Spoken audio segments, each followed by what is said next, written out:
बिस्मिल्लाहिर्रहमानिर्रहीम, अस्सलाम वालेकुम and welcome back to my YouTube channel. तो स्टूडेंट, आज इस टॉपिक में हम डिस्कस करेंगे कि ISO 45000 को जो health and safety management system है, इसकी सर्टिफिकेशन लेने से कंपनी को क्या फ़ायदे हो सकते हैं।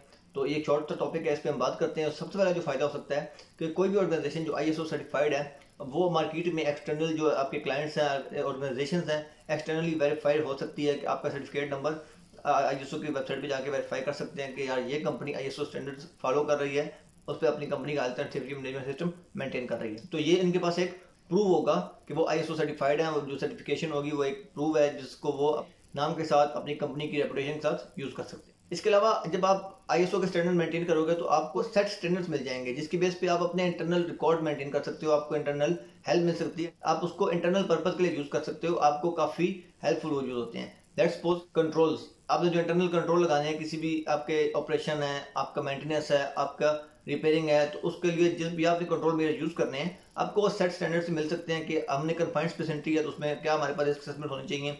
इसके अलावा वर्क हाइट चल रहा है, लिफ्टिंग एंड डिगिंग चल रही है, तो सेट स्टैंडर्ड्स है, आप उन सेट स्टैंडर्ड्स को according to your working condition आप अपना इंटरनल यूज कर सकते हो। इसके अलावा रिकॉर्ड कीपिंग के लिए भी आपको proper KPIs, proper set standards, proper आपको फॉर्म्स मिल सकते हैं कि एज पर ISO स्टैंडर्ड हमने किस तरह रिकॉर्ड मेंटेन करना है। तो उन्हीं को आप अपने जो वर्क रिलेशन है, आप अपने एज पर ऑर्गेनाइजेशन रिकॉर्ड आप उनको मेंटेन करके मॉडिफाई करके मेंटेन कर सकते हो। इसके अलावा reporting procedure, management procedure, financial procedure, functional procedure, ये तमाम भी आपको काफ़ी सपोर्ट मिल सकती है। जब आप ISO को फॉलो कर रहे हैं तो वहाँ से आपको इंटरनल पर्पज के लिए इन तमाम चीज़ों की सपोर्ट मिल जाएगी। इसके अलावा जब भी आप कहीं भी कोई कोटेशन देंगे, कहीं भी आप प्रोजेक्ट के लिए अप्रेजल डालेंगे, तो जो क्लाइंट होगा, जो कस्टमर होगा, वो आपका एज पर आपका ISO सर्टिफिकेट नंबर है उससे वेरीफाई कर लेगा कि कंपनी ISO वेरीफाइड है या नहीं है, स्टैंडर्ड मेंटेन कर रही है। इससे जो मेन फायदा होगा कि आपके जो कम्पिटिटिव हैं, जो आपके साथ वहाँ पे बिड कर रहे हैं, आपके साथ वो प्रोजेक्ट लेना चाह रहे हैं, अगर उनमें किसी के पास ISO सर्टिफिकेशन नहीं है और आपके पास है, तो डेफिनेटली आपको जो क्लाइंट है, जो आपका कस्टमर है, वो आपको